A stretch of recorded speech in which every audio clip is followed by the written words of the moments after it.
Recentemente, o fundador da Amazon, Jeff Bezos, ele teve assim uma ideia tremenda de tentar explorar o espaço.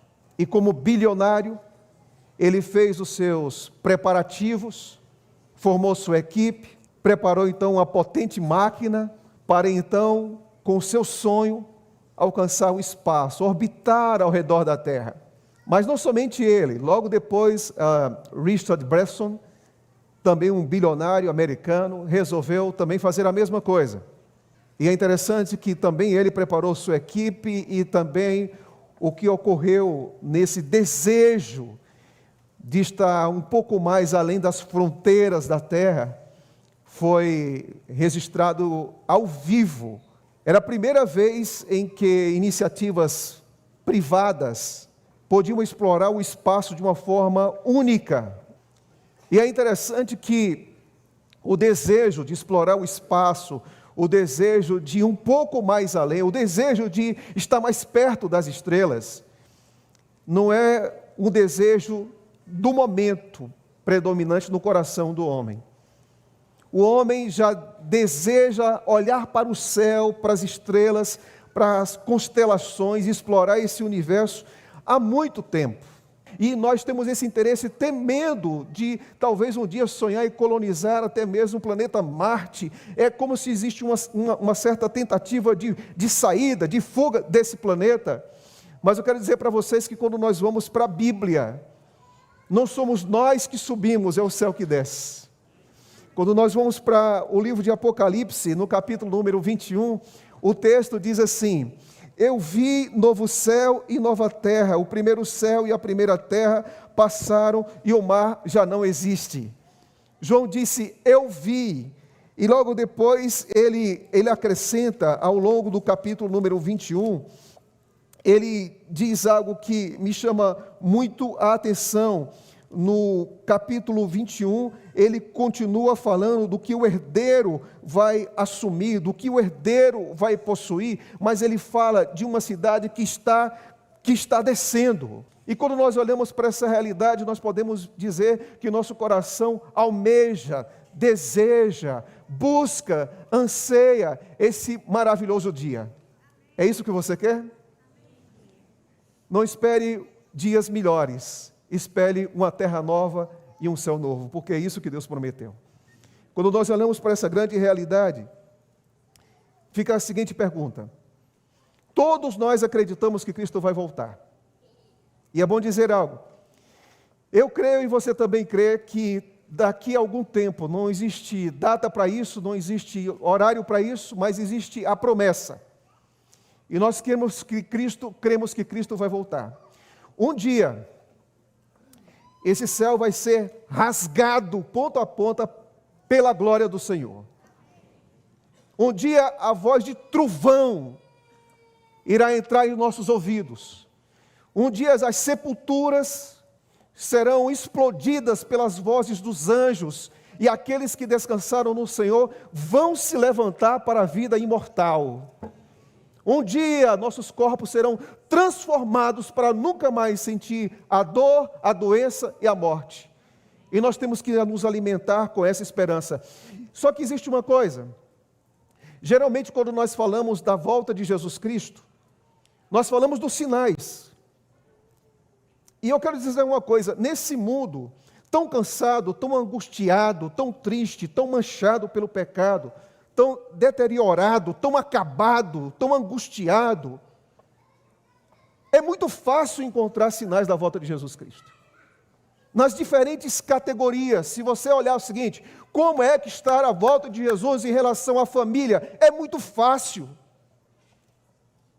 Nós nunca tivemos tanta gente se separando, tanta gente desconstruindo sua casa, seu lar, sua família. Tantas pessoas separadas, às vezes com conflitos dentro de casa por décadas. Olha para a família.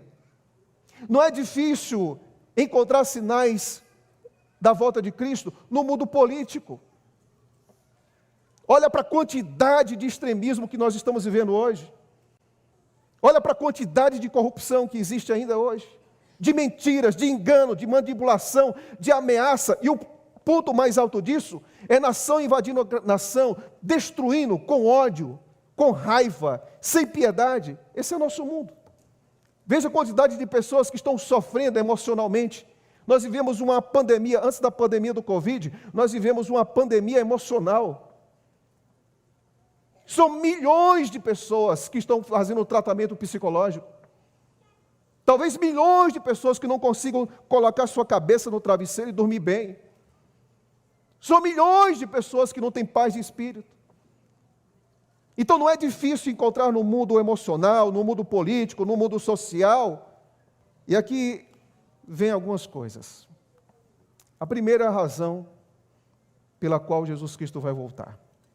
Apocalipse capítulo 21, verso 4 diz assim: e lhes enxugará dos olhos toda lágrima, e já não existirá mais morte, já não haverá luto, nem pranto, nem dor, porque as primeiras coisas passaram.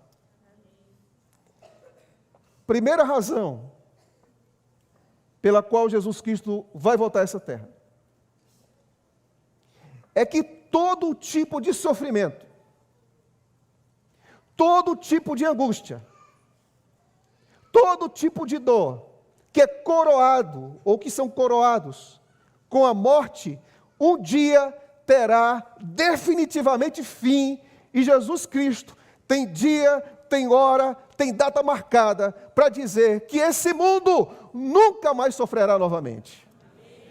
E isso deve encher o meu coração de esperança. Na mente de Deus, na economia divina, no coração de Deus, o mal está com seus dias definitivamente contados. Haverá um dia que você nunca mais vai participar de um velório. Haverá um dia que você nunca mais vai enterrar os seus queridos. Haverá um dia que nunca mais você vai pedir oração por um doente. Haverá um dia que nunca mais você vai se despedir de pessoas que você tanto ama. Sabe por quê? Porque Jesus Cristo disse que naquele dia, quando Ele voltar e quando Ele estabelecer definitivamente, após o milênio, esse mundo, esse novo mundo, Ele diz que já não existirá mais morte, nem pranto, nem luto, nem dor, porque as primeiras coisas já passaram. Jesus Cristo está dizendo para você: eu sei que você está passando. Eu sei como é que tem sido suas noites, eu sei como tem sido os seus dias, eu sei como tem sido suas semanas. Mas sabe de uma coisa, vai passar. Nós acreditamos que Cristo vai voltar, e quando Cristo voltar, o sofrimento terá definitivamente o seu fim. Aleluia, aleluia. Não importa em que dimensão, não importa o alcance desse sofrimento, de pessoas que morrem em uma guerra, não importa qual a natureza desse sofrimento, Jesus Cristo está dizendo para mim e para você hoje que esse sofrimento vai passar. A segunda coisa que me chama a atenção dentro do livro do Apocalipse é que o texto diz: aquele que estava sentado no trono disse: eis que faço novas todas as coisas, e acrescentou: escreve, porque estas palavras são fiéis e verdadeiras. Jesus Cristo agora está dizendo a segunda coisa. Por que Ele vai voltar? Ele vai voltar porque Ele não somente resgata a sua herança, resgata aqueles que são seus, mas Jesus Cristo está dizendo: essa terra maculada e afetada, infectada pelo pecado, ela jamais continuará sendo a mesma, porque eu vou fazer tudo novo. Tudo novo. E é interessante que o pecado atinge o homem, atinge suas relações e atinge a natureza. Mas quando Deus vai redimir o homem, Ele não começa trabalhando, tornando a natureza nova. Ele não começa trabalhando em nossas relações. A primeira coisa que Cristo faz não é trabalhar fora de nós. Ele primeiro não renova a terra para depois renovar o nosso coração. Ele primeiro renova o nosso coração para depois renovar essa terra. A Paulo diz claramente que quem está em Cristo é nova criatura. São novas criaturas que irão habitar nesse novo planeta. Isso me dá ânimo. Porque antes de Deus trabalhar em coisas, Deus trabalha em pessoas. A maior obra de Jesus Cristo em sua vida é dar a você uma nova vida, um novo coração, um novo propósito de vida. Jesus não vem para melhorar a nossa vida. Jesus não vem promover uma educação da nossa vida. Jesus não vem trabalhar uma filosofia ou uma ideologia impregnadas de conceitos abstratos em nosso coração. Jesus vem fazer aquilo que nenhum homem e nem você mesmo consegue fazer por você mesmo. Jesus vem mudar natureza. Natureza. Gente que não tem controle dos seus impulsos. Gente que é impulsiva. Gente que é briguenta, gente que é pavio curto, gente que é explosiva. Jesus Cristo tem poder para mudar essa natureza corrompida que destrói a si mesmo e destrói seus relacionamentos e colocar dentro de você um coração manso, humilde, igual ao dele. Ele tem poder para fazer isso. Sabe por quê? Porque ele tem poder para fazer novas todas as coisas. E repito, Paulo, quem está em Cristo é nova criatura. Talvez as coisas ao redor de você não mudem nada, não mudem em nada, mas Deus está muito mais preocupado com o que está dentro de você do que com aquilo que está fora de você, porque o seu coração é o campo de obras de Deus para tornar você mais parecido com Ele.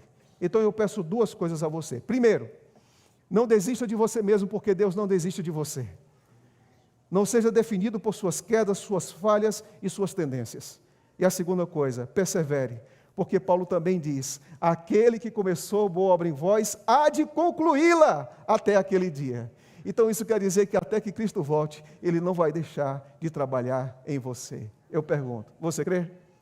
Capítulo 21, versículo número 2, diz assim, vi a cidade santa, a nova Jerusalém, que descia do céu da parte de Deus, ataviada, adornada para o seu esposo. Então ouvi uma voz vinda do trono, dizendo, eis o tabernáculo de Deus com os homens, Deus habitará com eles, e eles serão povos de Deus, e Deus mesmo estará com eles. O que significa isso? Por que Cristo vem? Cristo vem para pôr fim ao sofrimento. Cristo vem para tornar nova todas as coisas, mas há uma terceira razão pela qual Jesus Cristo vem. Jesus ama a companhia dos anjos. Jesus ama a companhia dos mundos não caídos. Mas Jesus, Ele ama a sua companhia. Ele é feliz por você. Ele tem satisfação de estar do seu lado, de olhar para o seu rosto, de ouvir a sua voz, de estender a mão e tocar a sua pele, de ler o seu coração, de ler a sua vida. Ou seja, Deus, Ele tem prazer de desfrutar a sua companhia. Às vezes nós somos abandonados nessa vida, somos rejeitados nessa vida, mas todas as rejeições dessa vida, todos os esquecimentos dessa vida, nunca serão maiores do que a presença que desfrutaremos para sempre do nosso Salvador. Nunca, nunca. A maior alegria da nossa existência é saber que nunca mais nós vamos separar daquele que nos comprou com o seu sangue. Que nunca mais nós iremos nos distanciar daquele que nos criou a sua própria imagem e semelhança. E Deus marcou aqui no livro do Apocalipse, é muito claro, Ele está dizendo, o tabernáculo de Deus. Um dia Deus criou um tabernáculo para dizer, eu vou encontrar-se com você. Um dia Jesus Cristo veio a essa terra para se encontrar conosco. E um dia nós vamos definitivamente nos encontrar com Ele e nunca mais teremos separação, nunca mais. Então por que Cristo volta, pastor? Primeiro, Cristo volta para pôr fim ao sofrimento. Cristo volta para renovar essa terra. Cristo volta para ser a nossa companhia pelos séculos que não tem fim. Isso deve alimentar seu coração. Só que para caminhar com Cristo no céu, nós temos que aprender a caminhar com Ele aqui na terra. Ele precisa ser a razão da nossa vida aqui na terra. Porque o que vai acontecer no céu é apenas uma continuidade do que você faz aqui na terra. Algo mais me chama a atenção. Diz assim, na cidade santa tem portas. E olha uma coisa que me chama muito a atenção. Bem-aventurados aqueles que lavam suas vestes para que tenham direito à árvore da vida e entrem na cidade santa pelos portões. Agora, quando você olha para os portões, ou para cada porta da Nova Jerusalém, você vai perceber uma coisa. Os nomes que estão lá são dos filhos de Jacó. Só gente complicada, gente. Só gente torta. Pessoas mentirosas, violentas, assassinas, com problemas sexuais.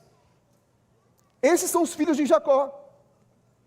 E por que é que os nomes desses homens, que não têm nenhuma reputação e nenhuma autoridade para estar lá, por que os nomes estão lá? Você sabe por quê?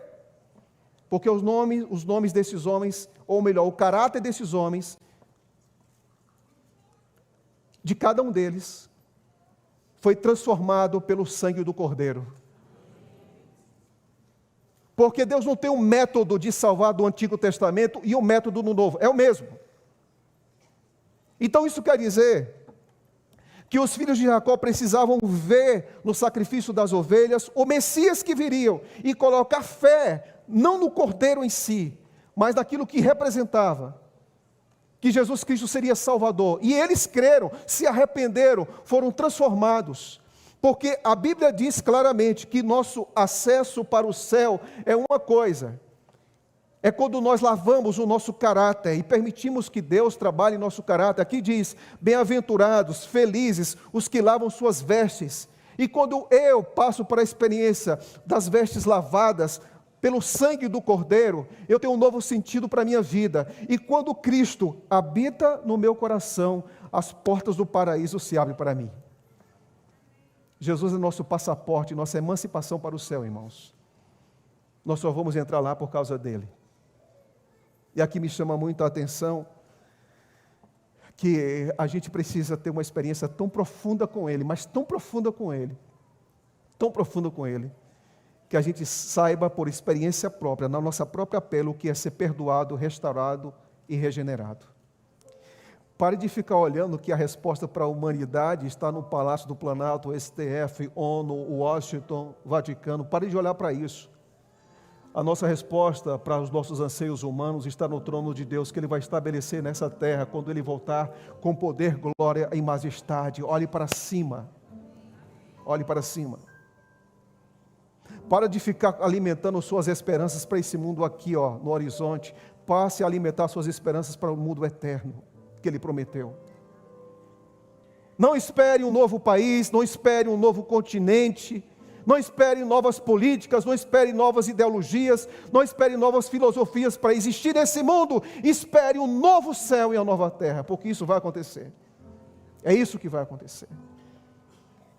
E esse dia está chegando.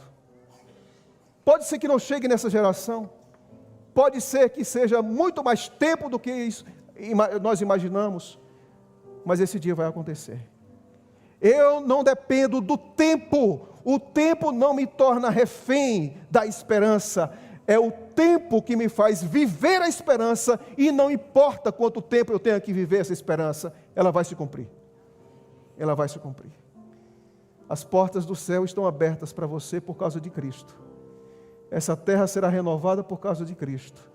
Esses pés que estão pousando aqui nesse chão agora, serão os mesmos pés que pela graça de Deus irão pousar, irão caminhar na Nova Jerusalém. E eu tenho que alimentar isso. Que Deus nos abençoe. Que essa esperança seja real e profunda em nosso coração.